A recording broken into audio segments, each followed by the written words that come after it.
గౌరవ మంత్రివర్యులు నారా లోకేష్ గారిపై ఒక తప్పుడు కేసు పెట్టారు వైఎస్ఆర్సీపీ వాళ్ళు. మొన్న విశాఖపట్నంలో కోర్టుకు వెళ్ళొచ్చి ప్రెస్ మీట్లో ఆయన చెప్పిన మాట ప్రతి నాయకుడు వినండి, ప్రజలారా కళ్ళారా చూడండి, చెవులారా వినండి. ఆయన మాటల్లో వాటర్ బాటిల్ కానీ కాఫీ కూడా ఎయిర్పోర్ట్ లో లాంజ్ లో ఒక 5 నిమిషాలు నాయకులు మాట్లాడాలంటే లాంజ్ లో కాఫీ పౌడర్ వాటర్ చివరికి మగ్గు కూడా నానే.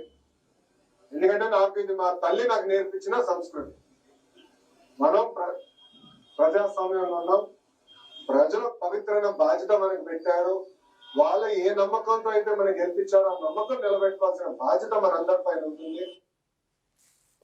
నా తల్లి నాకు నేర్పిన సంస్కారం అన్న ఒక్క నాయకుడిని భారతదేశంలో చూపించండి. తల్లిని అమితంగా ప్రేమించేవాడు దేశాన్ని ప్రేమిస్తాడు, ప్రజల్ని ప్రేమిస్తాడు. ఇది నిజం, ఇదే నిజం.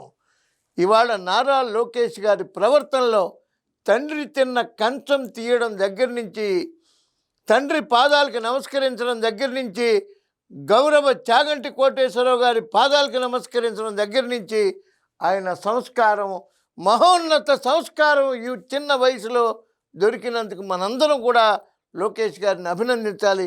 భావి తరానికి ఒక మంచి నాయకుడు మనకు దొరికినందుకు, అటువంటి నాయకుడిని తయారు చేసినందుకు గౌరవ చంద్రబాబు నాయుడు గారికి, గౌరవ తల్లి భువనేశ్వరమ్మకి కూడా ధన్యవాదాలు తెలియజేస్తున్నాను.